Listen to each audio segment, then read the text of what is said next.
아버님, 식사하세요. 며느리의 말에 고개를 숙였습니다. 그리고 며느리가 저에게 밥이라고 내민 것은 바로 이건 개밥이잖니?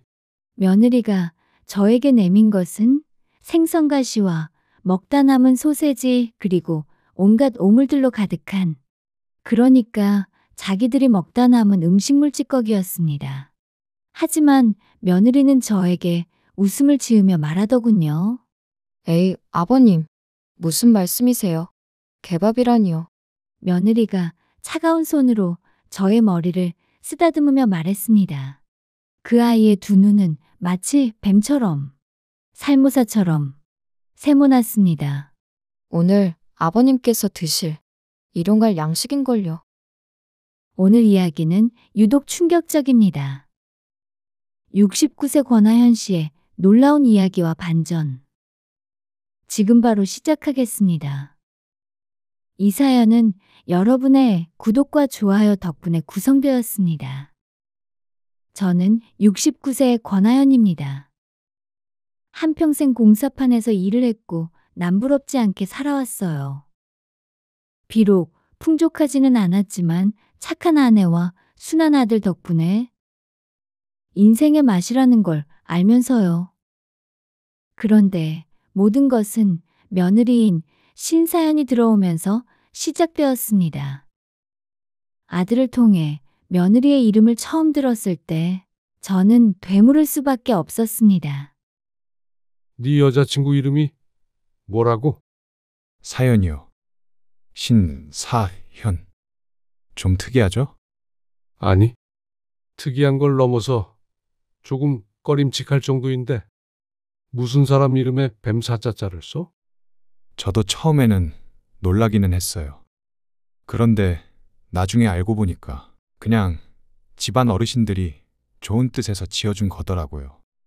뱀처럼 매사 조심스럽게 살아가라고요. 신사연. 뱀사자를 썼다더군요. 아들이 곧 결혼할 사람이라고 이름을 불러주었고 평소 집안에서 자주 가던 철학관에 가서 사주를 보았는데 학을 떼더군요. 결혼하면 안 돼. 네? 아니, 왜 그러십니까? 여자가 남편 속에 따리를 틀어서 내장부터 자근자근 씹어먹는 사주궁합이야. 어디 그뿐만이겠어? 자네 아들뿐만이 아니라 집안 전체를 말아먹을 거라고. 그 역술가분은 저희 형님 때부터 사주를 잘 봐주는 분이셨습니다. 그런데 이렇게 단호하게 안 된다고 하시다니. 저는 고민 끝에 아들에게 말했죠. 철학관에서 도저히 이 결혼은 안 된다고 하니 조금 더 생각해 보자고요.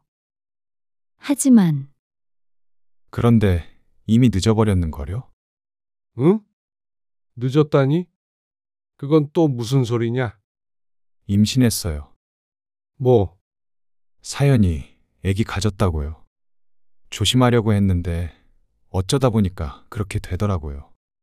그냥 하늘이 우리 결혼 선물을 조금 일찍 주셨다고 생각하려고요. 아니, 이 녀석아, 그게 무슨 소리야? 결혼 선물을 도대체 왜 니들 멋대로 준단 말이냐. 임신했다는 말을 들었을 때 저는 숨이 턱 막히는 기분이었습니다. 그리고 마침내 며느리 사연이와 처음 얼굴을 마주했을 때도 마찬가지였죠. 아버님, 처음 뵙겠습니다. 신사연이라고 합니다. 행동 하나, 말씨 하나 조심스러웠고 예의 발랐지만 저로서는 이상하게 꺼림칙한 기분을 숨길 수 없었습니다. 그리고 그 예감은 틀리지 않았죠. 상견례는 따로 필요 없을 것 같아요. 응? 아니, 아무리 그래도 사연이 너네 집 어른들을 모시고 얼굴도 보는 게 맞지 않겠니? 아, 그게요. 사연이가 말꼬리를 흐리더니 말했습니다. 저희 어머님, 아버님 모두 돌아가셨거든요. 저 고아예요. 고아라고? 그렇지 않아도 복잡하던 마음이 더욱 심란해지더군요. 그래서 조금 더 물어보았습니다. 어쩌다 고아가 된 것인지, 원래부터 고아였는지 아니면 사연이 있는 것인지를요. 그러자 사연이가 뭐라고 했는지 아십니까? 아, 그게 사연이가 자기 부모가 죽은 이야기를 하면서 입꼬리를 갈고리처럼 말아 올렸습니다. 어머니는 교통사고로 돌아가셨고, 아버지는 그러고 나서 술만 드시다가 그만. 더 이상 자세히 말씀드리기는 힘들 것 같아요. 어떻게? 자기 부모가 죽은 이야기를 하는데 저렇게 웃으면서 말을 하는 거지? 기분이 도저히 좋아질 수가 없었습니다. 불쾌하고 역하더군요. 이럴 때 아내가 있었더라면 그 어느 때보다 자상하고 저에게 올바른 조언을 해주던 아내가 그리웠습니다. 하지만 아내는 이미 세상을 떠난 상태였어요. 그놈의 뇌출혈이 뭔지 가슴이 답답했습니다. 아들 놈에게 몇 번이나 재차 말을 했습니다. 이 결혼은 절대 안 될 것 같다고요. 하지만 아무리 말을 해도 아빠, 걱정하지 마시라니까요. 사연이 보기에만 세 보이지. 실제로는 완전 애기예요. 아, 정말 미쳐버리겠네. 이놈 자식은 뇌대가리가 머리 쪽에 있는 게 아니라 아랫도리에 달린 건가? 아무리 제 아들이라지만 여자에 홀려서 정신을 못 차리는 꼴이 정말 콱 한 대 쥐어받고 싶었습니다. 아니, 쥐어박아서 정신을 차릴 거였다면 진작에 몇 대 때렸을 것 같아요. 하지만 소용없었습니다. 아들은 이미 사연이를 진심으로 사랑했으니까요. 그렇게 결혼식은 진행되었고, 식후에 사람들과 인사를 나누던 중, 저는 문득 이상함을 느꼈습니다. 분명 자신을 고아라고 소개했던 사연이 곁에 잘 차려입은 중년 부부가 정답게 서 있었거든요. 홀리듯 그들 곁에 다가가니 사연이가 그분들을 제게 소개했습니다. 아버님, 여긴 저희 친부모님 같은 분들이세요. 아니, 사실은 더 대단한 분들이죠. 친부모 같은 사람들이라고? 아니, 그렇담 왜 진작에 소개해주지 않고 지금껏 조용히 있었던 걸까?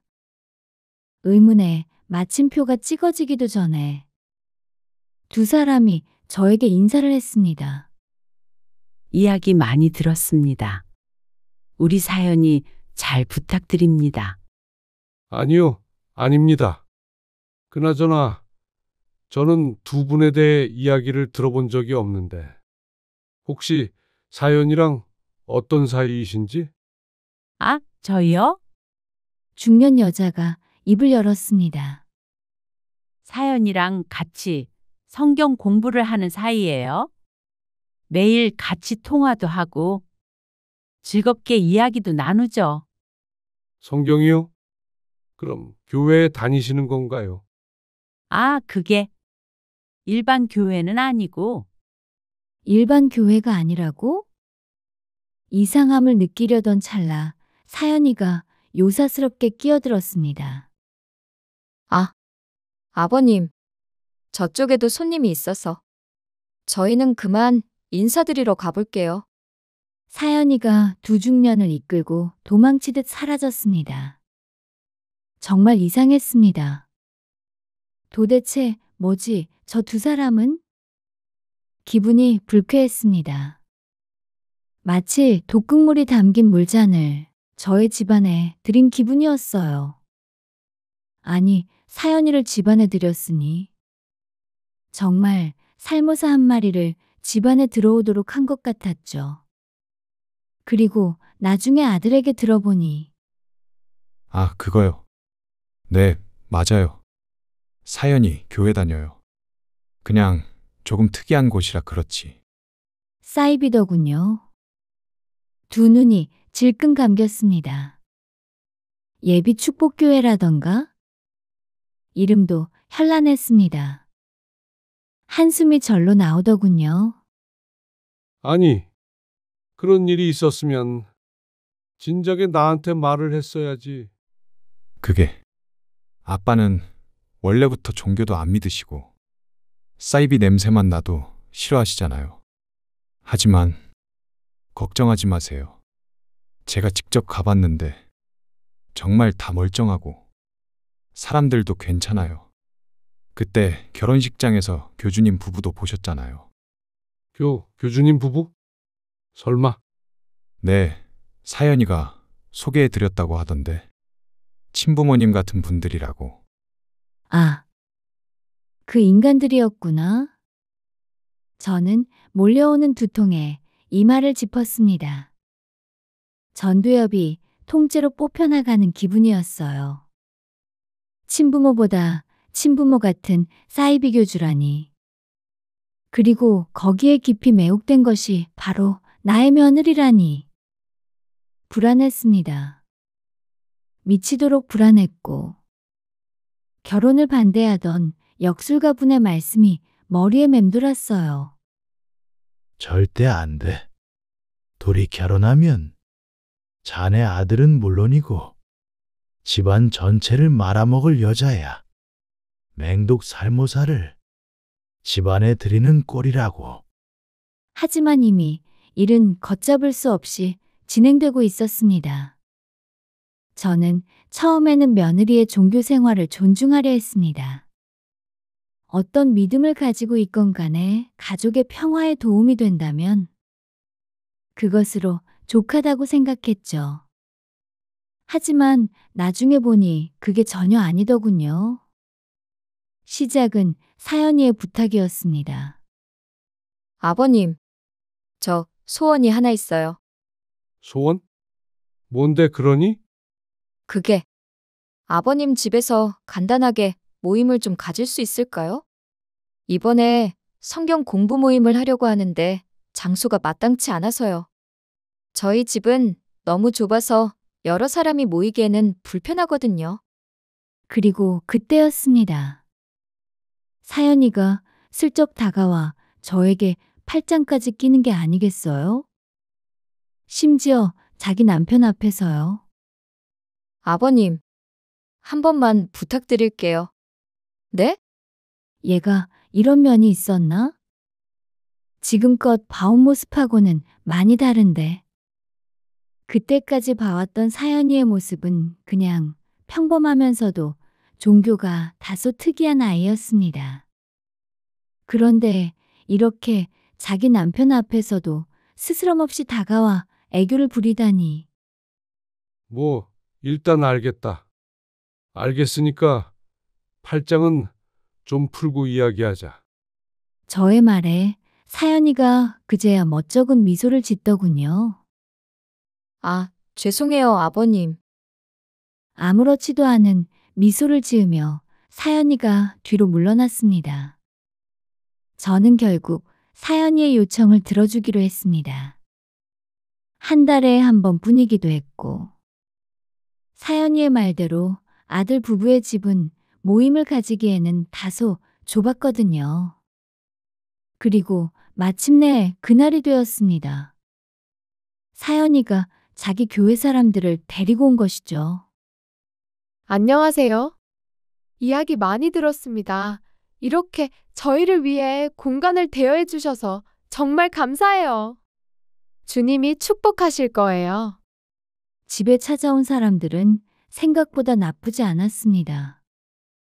모두 단정한 옷차림을 하고 있었고 무례한 사람도 없었거든요. 하지만 굳이 이상한 점을 꼽자면 다들 눈빛이 뭐랄까 조금 퀭하네.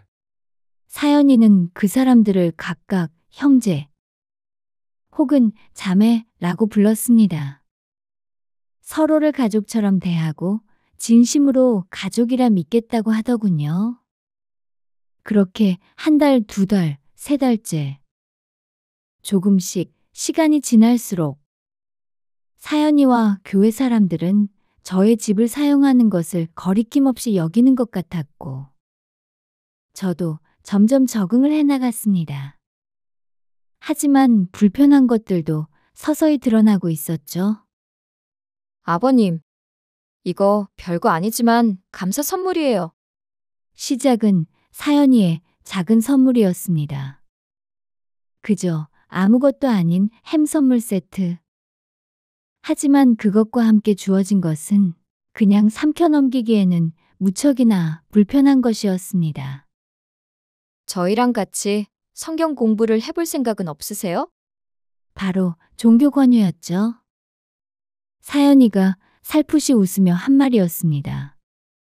어차피 한 번쯤은 이런 소리를 할 줄은 알았지만 기어이 이런 때가 오는구나 싶었습니다. 하지만 저는 정말 종교를 믿을 생각이 없었어요. 가족 간에 종교 권유나 강요가 있다는 이야기는 왕왕 들어왔지만 그걸 며느리에게 당할 줄이야. 저는 애써 쓴웃음을 지으며 고개를 저었습니다. 난 젊었을 때부터 그런 쪽에는 관심이 없어서 말이야. 미안하지만 나한테는 그런 이야기는 하지 않았으면 좋겠다. 그런데 그때였습니다. 에이, 아버님. 너무 그러지 마시고요. 사연이가 말을 하면서 또다시 저에게 팔짱을 끼는 게 아니겠어요? 젊은 여자가 그렇게 스킨십을 하면 좋지 않냐고 하시는 분이 있을지 모르겠지만 저로서는 거부감부터 들었어요. 도대체 사연이에는 내 며느리라는 자각은 있는 건가? 도대체 애가 왜 이러지? 사연이가 말을 이었습니다. 아버님, 저희랑 같이 성경 공부하시면 저랑도 더 많은 시간 보내실 수 있고 한데 정말 생각 없으세요? 자기랑 더 많은 시간을 보낼 수 있다면서 팔짱은 왜 끼는 거란 말인가요? 그때까지는 사연이가 며느리로서 애교를 부린다고 치부했지만 이제는 아니라는 생각이 들었습니다. 이건 명백히 자기 젊음을 이용해서 자기가 원하는 일을 하려고 하는 것 같았으니까요. 저는 사연이가 낀 팔짱을 빼며 말했습니다. 이런 행동은 제발 그만해라. 내 몸 만지는 것도 그만하고. 난 이런 거 싫다. 네? 전 그냥 아버님이랑 친해지려고 그랬던 건데. 싫으세요? 사연이가 말을 하면서 더욱 단단하게 제 몸에 자기 몸을 비비더군요. 싫었습니다. 친해지려면 다른 방법도 많잖니? 그만해라. 분명히 말했다. 그렇게 사연이를 밀어내고 나서 한동안은 조심하는 느낌이었습니다. 하지만 그것도 오래가지는 못하더군요. 아버님, 이번 주말에 혹시 시간 있으세요? 주말에? 특별히 약속은 없긴 한데. 왜 그러니? 아, 그게 저희 성경 공부하는 사람들끼리 이번에 야유회를 가기로 했거든요. 그래서 혹시 아버님도 시간이 되시나 싶어서요. 또 그 사이비 교회 사람들이랑 간다는 소리였습니다. 저는 별로 내키지 않았어요. 내가 굳이 왜 그런 곳에 가야 하는 건지 이해가 되질 않았죠. 며느리로부터 오는 종교 권유가 저로서는 전혀 달갑지 않았습니다. 솔직히 말해서 서운한 감도 있었어요. 내가 자기네들한테 장소 대여까지 해줬는데 이렇게 사람을 귀찮게 구는 건 또 무슨 경우야. 장소를 대여해주면 그냥 고맙다고 쓰기만 할 것이지. 오히려 더 귀찮게 굴다니요. 그래서 나중에는 저도 짜증이 나서 한마디를 해야 했습니다. 미안하지만 사연아. 이제 너네 교회 사람들한테 해주던 장소 대여를 그만해야겠다. 네? 아니, 갑자기 왜요, 아버님? 왜냐니? 정말 몰라서 묻는 거니? 너네가 사람을 자꾸 귀찮게 만드니까 그렇지. 나는 너네에게 장소도 대여해주고 그 시간만큼 나가 있는데 자꾸만 너네 종교를 믿어보라고 귀찮게 굴고 있잖니. 저의 말에 사연이는 그제야 기가 죽더군요. 알겠어요, 아버님. 더 이상 아버님께는 종교 권유를 드리지 않을게요. 하지만 집은 계속 쓸 수 있게 해주세요. 아버님 집이 아니면 마땅한 다른 장소가 없단 말이에요. 사실 저희 교회에 장소 대여를 제대로 하지 못하면 불이익이 있어요. 그동안은 아버님 덕에 무탈하게 지나갔지만 만약 제가 장소를 제공하지 못하면 며느리에게 불이익이 돌아간다는 말에 마음이 약해지더군요. 도대체가 왜 그런 종교를 믿어서 얘가 자꾸만 스스로 힘들어하는 건지. 저는 이해가 되지 않았지만 어쩌겠나요? 자기가 그런 삶을 살고 싶다는 것을요. 알겠다고 말한 다음 저에게 2번 다시 포교를 하지 않는 걸 조건으로 집을 계속 빌려주었습니다. 하지만 돌이켜보니 그건 저의 명백한 실수였음을 지금은 인정할 수밖에 없습니다. 며느리가 저라는 사람을 바꾸지 못하니 다른 것들을 바꾸기 시작했거든요. 어느 날 여느 때처럼 교회 모임이 끝나고 집으로 돌아갔는데 무언가 이상했습니다. 제가 남자라서 여자보다 감각이 둔한 편이기는 하지만 그때는 정말 이상했어요. 자세히 보니 집안의 구조가 바뀌었더군요. 원래는 거실 구석에 있던 소파가 돌아와 보니 한가운데에 놓여 있었어요. 아니, 이 사람들이 왜 멋대로 집안 가구를 건드리고 난리야? 불쾌한 마음이 치밀었지만 처음 그런 거니까 뭐라고 하기도 애매해서 그냥 저 혼자 옮겼습니다. 그런데 그 후로도 자꾸만 같은 일이 반복되는 거예요. 그것도 점점 더 심하게요. 뭐야, 이 냄새는? 오늘은 또 무슨 향 같은 걸 피웠나 보네. 아니, 또 이건 뭐야? 내 집에 멋대로 개를 데려온 건가? 욕실 바닥에 똥이랑 오줌을 싸놨네. 그쯤 되니 도저히 참을 수 없었습니다. 곧바로 며느리에게 전화를 걸었죠.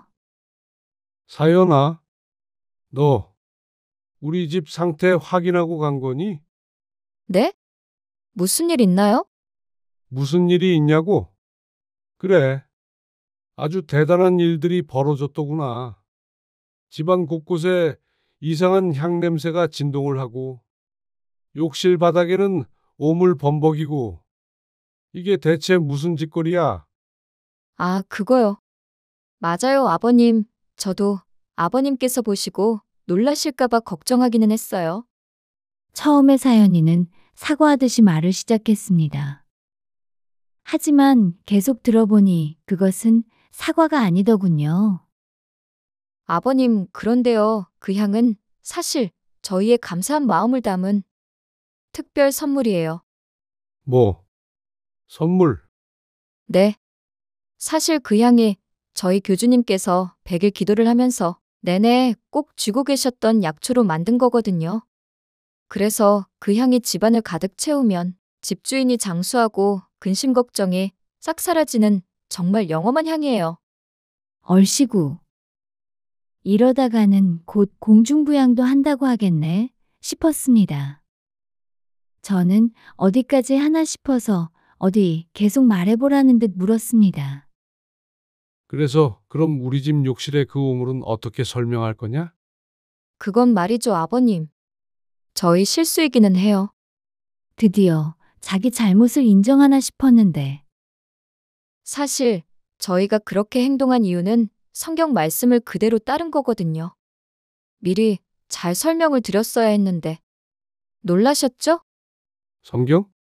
아니, 대체 어떤 놈의 성경에 남의 집 욕실에 똥을 싸놓으라고 나온단 말이니? 아, 그게요. 사도행전 10장을 보면 베드로가 하느님으로부터 받은 것들을 모두 받아들이라고 하잖아요. 그것처럼 동물들의 배변물도 모두 하느님이 주신 거니까 소중하고 복된 거죠. 특히나 교주님이 기르신 강아지라면 더더욱이나요. 뭐? 아니, 그럼 지금 너는 너네 교주가 기르는 개새끼 똥오줌을 내 집에 던져놓고 그게 축복이라고 하는 거니? 네? 정확해요, 아버님. 그쯤 되니 할 말이 없더군요. 아, 이 아이. 내 며느리 사연이가 골수 사이비 중에서도 제대로 골수구나 하는 생각이 들더군요. 답이 없다는 생각만이 머리를 가득 채웠습니다. 여하간 난 이제 한계다. 너네 교주님인지 교사님인지 난 모르겠으니까 이제부터 내 집은 못 빌려주겠다.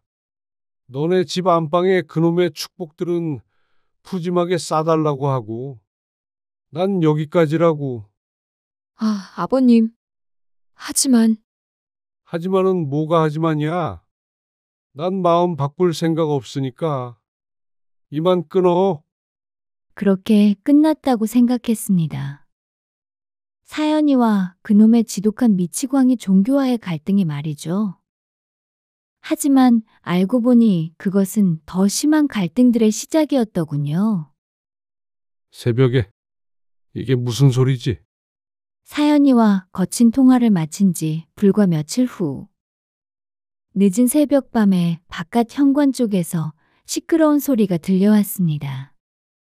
마치 몇 사람이 모여서 웅성대는 것 같았죠. 모르겠다. 별일 아니겠지. 그냥 자자. 저는 평소처럼 별일이 아닐 거라 생각하며 그냥 잠에 들었습니다.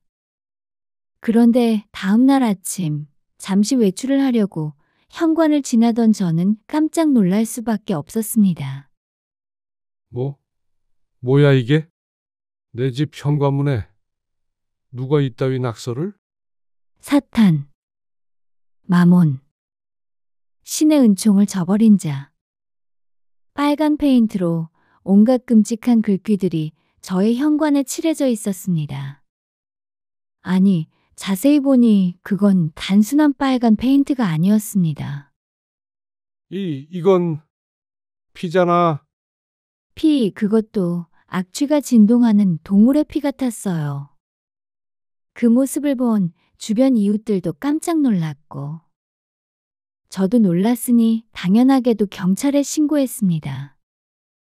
경찰 쪽에서 몇 사람이 나와서 보더니 말하더군요. 이거 돼지 피네요. 저희 아버지가 축산업을 하셔서 잘 압니다. 선생님, 혹시 평소에 주변에 원한을 살 만한 일이나 아니면 선생님께 앙심을 품은 사람이 있나요? 그럴 리가요. 저는 그냥 평범한 사람인걸요. 아, 있다. 누군가 있으신 건가요? 경찰의 물음에 저의 머릿속에는 오직 한 존재들만 떠올랐습니다. 바로 사연이와 그 종교의 미치광이들이었죠. 경찰들에게 며느리와 그 종교 사람들 소행인 것 같다고 하니 한숨부터 쉬더군요. 이거 참 그냥 사이비면 모를까. 하필이면 또 며느리분이 엮여 있다고 하시니 어떻게 하시겠습니까? 바로 조사해서 처벌하길 원하시나요? 아니면 다른 방식으로 진행할까요? 순간 고민이 되더군요. 이대로 조사를 해서 정말 며느리와 그 교회 사람들의 소행으로 밝혀진다면 가족 간에 법적 공방이 오가는 것이니까요.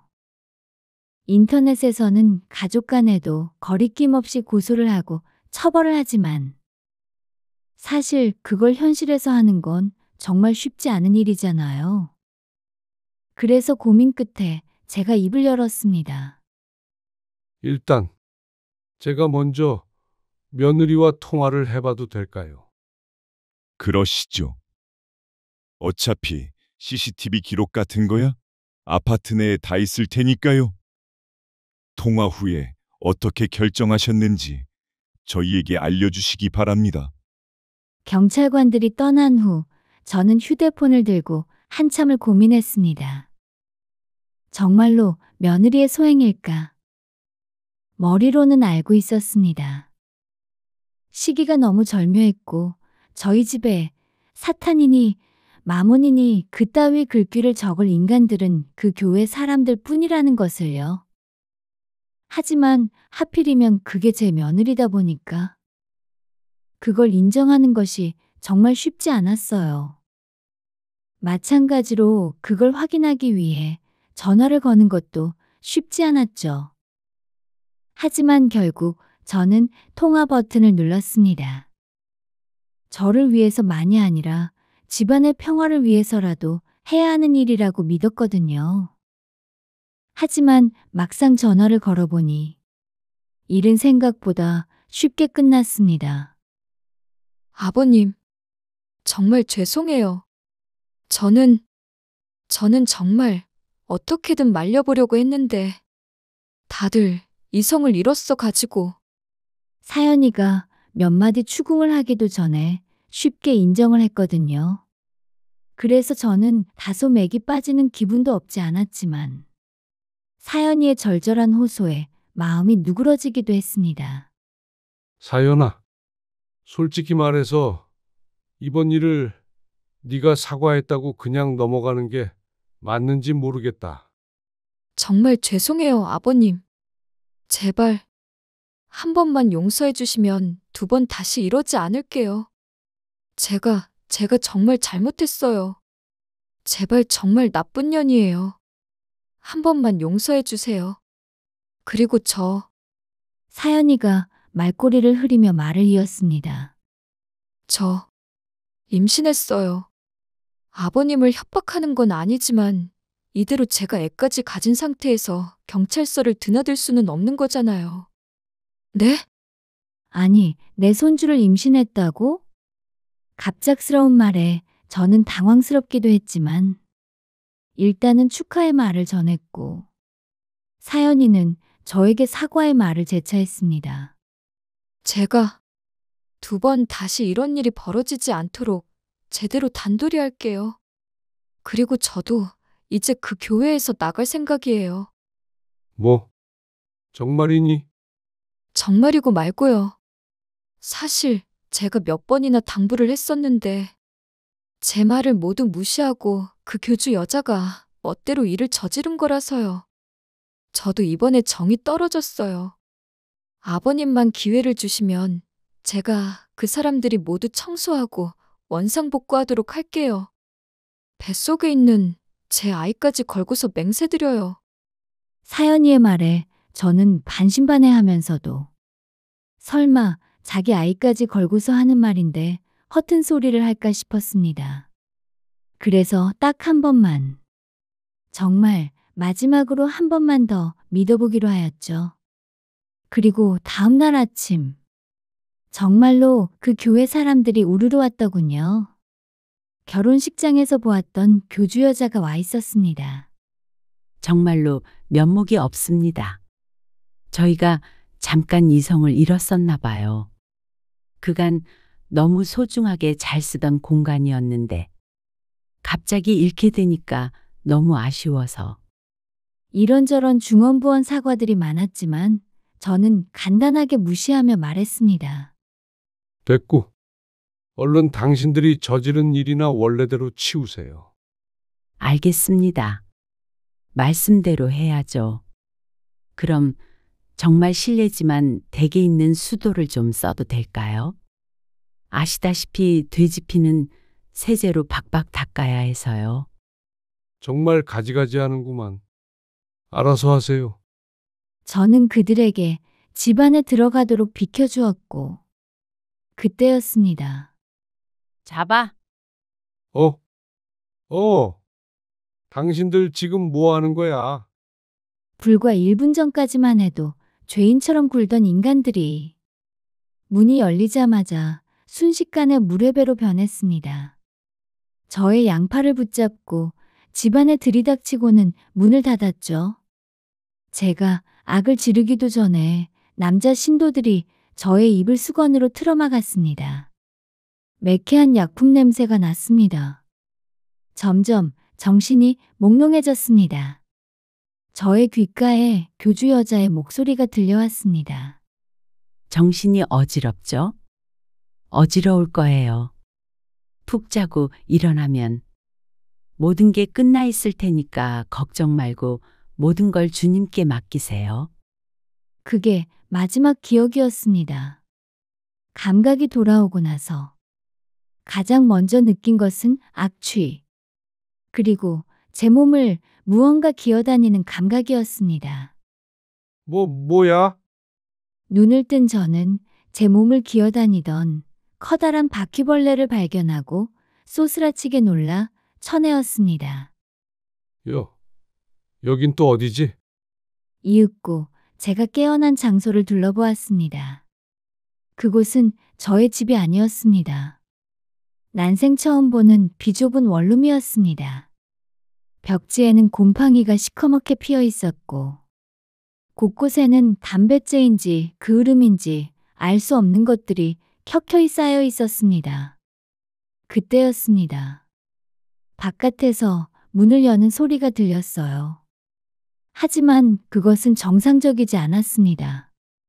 문을 여는 방식이 안에서는 열 수 없고 바깥에서 자물쇠로 잠근 것을 여는 방식이었거든요. 마치 제가 인간이 아니라 사육당하는 돼지처럼요. 그리고 문을 열고 나타난 것은 아버님, 일어나셨어요? 며느리 사연이었습니다. 오평남짓한 원룸에는 어울리지 않는 화사한 미소를 지은 채 손에는 스댄 그릇이 놓인 쟁반을 들고 있었죠. 저는 곧바로 일어나 보려 했지만 쉽지 않았습니다. 몸이 휘청이더군요. 사연이가 그런 저를 보며 진심으로 안타깝다는 듯 혀를 찼습니다. 무리하지 마세요, 아버님. 약기운 때문에 몸을 움직이시기가 쉽지 않으실 테니까요. 약기운? 그 순간 기절을 하기 전에 여자 교주가 마지막으로 하던 말이 떠올랐습니다. 정신이 어지럽죠? 어지러울 거예요. 푹 자고 일어나면 모든 게 끝나 있을 테니까 걱정 말고 모든 걸 주님께 맡기세요. 그때 내 입을 틀어막은 수건에 무언가 약품을 친 건가? 어쩐지 머리가 심하게 어지러웠습니다. 저는 떨리는 음성으로 사연이에게 말했습니다. 나한테? 대체 무슨 짓을 한 거야? 여기는 또 어디고? 내 집은? 사연이가 그런 저에게 살풋이 웃으며 말하더군요. 분명 화사한 미소였지만 저에게는 벽지에 핀 곰팡이처럼 해로워 보일 뿐이었습니다. 아버님 집은 주님께서 거두셨어요. 주님께서 거두다니? 그게 무슨... 말 그대로예요. 아버님께서 갑자기 마음을 바꾸셨기에 저희는 주께 간절히 기도했고 그 결과로 교주님이 결단을 내리셨어요. 아버님의 집을 저희 교회 소유로 이전하기로요. 그러니까 대체 누가 거기에 동의했냐고. 아버님의 동의는 필요 없어요. 모든 건 주님의 뜻이고 우리는 그저 거기에 순종할 따름이니까요. 자, 아버님. 사연이가 제 앞에 자기가 가져온 스댄 그릇을 내려놓으며 말했습니다. 드세요. 오늘 아버님께 주어진 일용할 양식이에요. 이건 개밥이잖아. 사연이가 준 그릇에 담겨 있는 건 음식이라고 부를 수 없었습니다.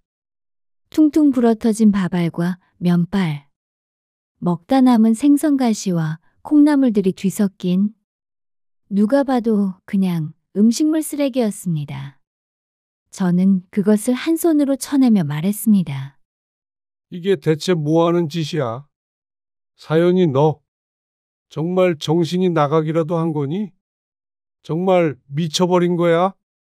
도대체 누가 제대로 된 정신으로 자기 시부모한테 이따위 짓거리를 한단 말이야?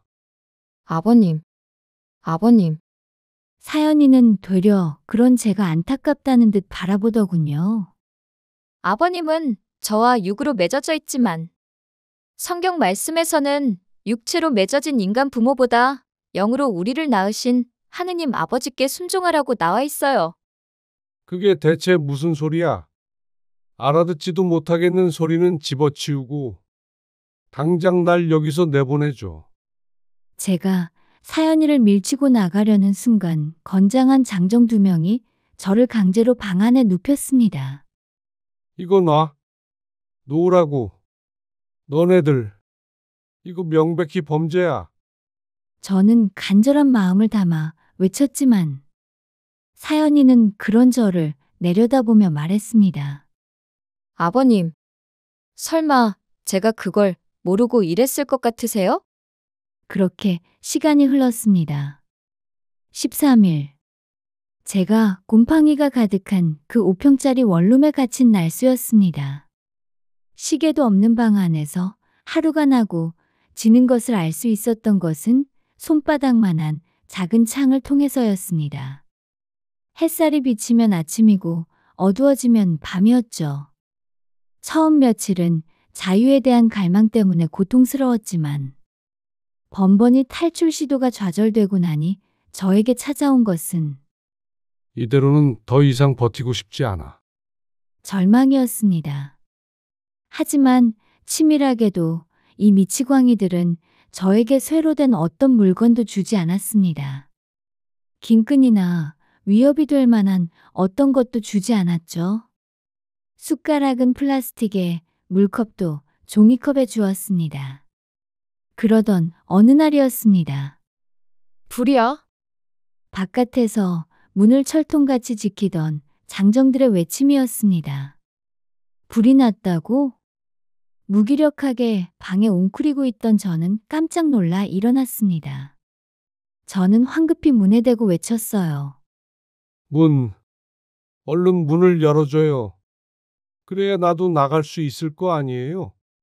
하지만 이미 장정들은 자기들만 살겠다고 도망간 후더군요. 제가 죽든지 말든지 신경도 쓰지 않은 채로요. 문을 열어달라고. 소용없었습니다. 누구도 저의 말을 듣는 것 같지 않았어요. 이렇게 죽는다고? 내가? 고작 이렇게 비루하게, 비참하게 내 인생이 끝난단 말이야? 저는 절망적인 생각에 멍하니 손바닥만한 창문 너머로 타오르는 불길을 보았습니다. 방 안이 점차 뜨거워지는 게 느껴졌습니다. 어쩌다 이런 일이 벌어진 것일까? 눈앞에 주마등이 스치더군요. 며느리 사연이를 집안에 들이던 순간. 그 순간 때문에 이 모든 것들이 시작되었구나. 나의 어리석음 때문에. 한탄스러웠습니다. 그리고 그때였습니다. 호스가 부족해. 빨리 이쪽으로 끌고 와. 사이렌 소리와 함께 다급한 외침이 들렸습니다. 생존자 확인해. 거기! 안쪽에 누구 계십니까? 119 구급대원입니다. 119? 저는 황급히 창에 대고 남은 힘을 쥐어짜 악을 질렀습니다. 여기 사람 있어요. 아직 나가지 못한 사람이 있다고요. 살려주세요. 있는 힘껏 비명을 질러보았지만 구급대원들의 소리는 점차 멀어졌습니다. 이제는 정말 끝이구나. 절망적인 생각에 무릎의 힘이 맥없이 풀렸습니다. 뜨거운 열기가 이제는 방 안을 달구었습니다. 매캐한 죽음의 연기가 사신처럼 다가왔습니다. 그리고 그때 여긴가? 이쪽에서 사람 소리가 들렸다고? 네. 똑똑히 들었습니다. 구급대원들의 목소리. 하지만 이미 저는 힘을 다 소진한 상태였고 그저 할 수 있는 것이라고 문에 조금이라도 더 가까이 다가가는 것이었습니다. 제발. 누구라도 좋으니까 살려줘. 쾅! 육중한 소리와 함께 저를 억압하고 있던 철문이 열렸습니다. 산소 마스크를 찬 구급대원들이 급박하게 외쳤습니다. 생존자 발견. 가스를 많이 마셨다. 얼른 얼굴에 산소 마스크를 씌워. 구급대원들이 일사불란하게 저를 들쳐매었고 저는 구름 위에 두둥실 실려가는 느낌으로 멍하니 모든 광경을 보았습니다. 제가 갇혀있던 곳은 고시원이었더군요. 비슷한 구조로 보이는 방에 철문들이 줄지어 있었습니다. 마치 수용소처럼요. 구급대원들의 등에 엎인 채로 바깥에 나가보니 사람들이 모여 있었습니다. 아버지, 어딘가 익숙한 목소리. 그것은 제 아들의 것이었습니다. 아들이 펑펑 울며 저의 두 손을 잡고 있었습니다. 그리고 그 옆에는 며느리 사연이가 고개를 숙인 채 자기 교회 사람들과 모여 있었어요. 교주까지 함께. 마치 죄인처럼요. 아니, 자세히 보니 그들의 손에는 수갑이 채워져 있었습니다. 그렇게 얼마간 시간이 지난 후 제가 정신을 차린 것은 119 구급차 안에서였습니다. 덜컹거리는 차 안에서 산소 마스크를 찬 채 저는 제 손을 움켜잡고 있는 감각을 느꼈습니다. 옆에서 울고 있는 아들이었습니다. 아버지, 제발 이렇게 저를 떠나지 마세요. 아들 녀석의 목소리를 들으며 다시 눈을 감았습니다. 다시 눈을 뜨자 보인 것은 병원이었습니다. 그곳에서 아들을 통해 모든 전말을 들을 수 있었습니다. 저를 구출한 것은 며느리 사연이가 그토록 찾던 하느님도 무엇도 아니었습니다. 바로 경찰이었죠. 그때 아빠를 만났던 경찰관 분이 며칠 동안 연락이 없어서 집에 찾아갔었나 봐요. 그런데 아빠는 안 보이고 이상한 사람들만 보이니까 수사를 시작하셨고요. 제가 처음으로 신고를 했을 때 만났던 경찰관 분이 집주인이었던 저는 보이지 않고 다른 사람들만 가득하니 대신해서 수사 결정을 했던 거였더군요. 덕분에 아들에게도 연락이 이어졌고 사연이는 모른다고 발뺌을 했지만 이상함을 느낀 아들이 모든 것을 파고들기 시작한 거였습니다. 하지만 한 가지 의문은 여전히 있었습니다. 그렇다면 불은? 갑자기 불은 왜 난 거지? 그리고 저는 충격적인 진실을 목도할 수밖에 없었습니다. 그 불, 그 미친 여자 교주가 놓은 거래요. 이대로 주님께서 주신 것을 잃을 수는 없다면서요. 경찰이 잡으러 오니까 홧김에 불을 질렀나 봐요. 아버지, 지금까지 이렇게 아무것도 모르고 있어서 정말 죄송해요. 너무 놀라서 할 말을 잃을 정도였습니다. 어떻게 사람의 탈을 쓰고 그런 짓을 할 수가 있는 거지? 그냥 단순하게 종교에 미친 정도라고 생각했는데 그게 아니었구나. 정말로 나를 가축으로 자기들의 종교 모임을 할 수 있는 공간을 바치는 도구로만 생각했구나. 그저 한탄스러울 뿐이었습니다. 어쩌다 제가 이런 상황에 놓였던 것인지 무서울 정도였죠. 저는 한 가지를, 꼭 확인해야 하는 한 가지를 물었습니다. 그럼 사연이는? 그 모든 일이 벌어질 동안 사연이는 어디서 뭘 하고 있었던 거니? 저의 물음에 아들이 치를 떨더군요. 사연이는 그 망할 것은 아버지가 구출되는 걸 끝까지 방해하려고 했어요. 충격적인 말이었죠. 제가 사연이를 다시 만난 것은 경찰 대질 신문에서였습니다. 경찰 쪽에서는 굳이 얼굴을 맞대지 않아도 된다고 했지만 저는 사연이에게 꼭 묻고 싶은 게 있었습니다. 마침내 다시 만난 사연이는 이미 구치소에 수감된 상태였고 두 손에 수갑을 찬 채였습니다. 제 앞에 앉아서는 고개 한 번 들지 않더군요. 경찰관들의 계속되는 질문에도 그저 주님을 위해서, 교주님을 위해서 그랬다는 말만 앵무새처럼 늘어놓을 뿐이었습니다. 그리고 마침내 저에게 기회가 주어졌습니다. 저는 떨리는 목소리로 입을 열었습니다. 사연아, 너는 그 모든 짓들을 하면서 단 한 번이라도 나를 가족이라고 생각한 적은 있었니? 대답이 없었습니다. 저는 재차 힘겹게 입을 열었습니다. 손주는? 그렇담 임신했다는 것도 모두 거짓말이었니? 사연이로부터는 아무런 대답도 들을 수 없었습니다. 하지만 조금도 튀어나와 있지 않은 그 아이의 배를 통해 답을 확인할 수 있었죠. 그렇게 사연이와 교주 및 광신도 집단들은 모두 각자 응당한 처벌을 받고 교도소와 구치소에 수감되었습니다. 저는 여전히 그때의 트라우마 때문에 힘들 때가 많습니다. 어째서 그런 일들을 내가 겪었어야 했는지, 어째서 며느리가, 나의 가족이 나를 가축 취급을 하면서 아무렇지 않게 나를 죽이려 했던 것인지 아직도 이해할 수가 없습니다. 여러분은 그 답을 아시나요? 여러분이 사연이었다면 똑같이 행동하셨을 건가요? 저는 이해할 수가 없습니다. 아직도 저는 저의 집에 찾아오는 종교인들이 무섭습니다.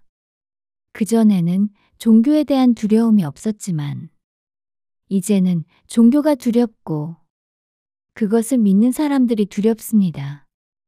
이런 두려움들을 어떻게 극복해야 할지도 솔직히 알 수가 없습니다.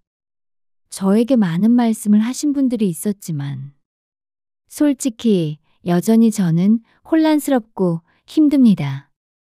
어떻게 살아가야 할까요? 어떻게 삶을 이어나가야 할까요? 궁금하면서도 두렵고 혼란스럽습니다.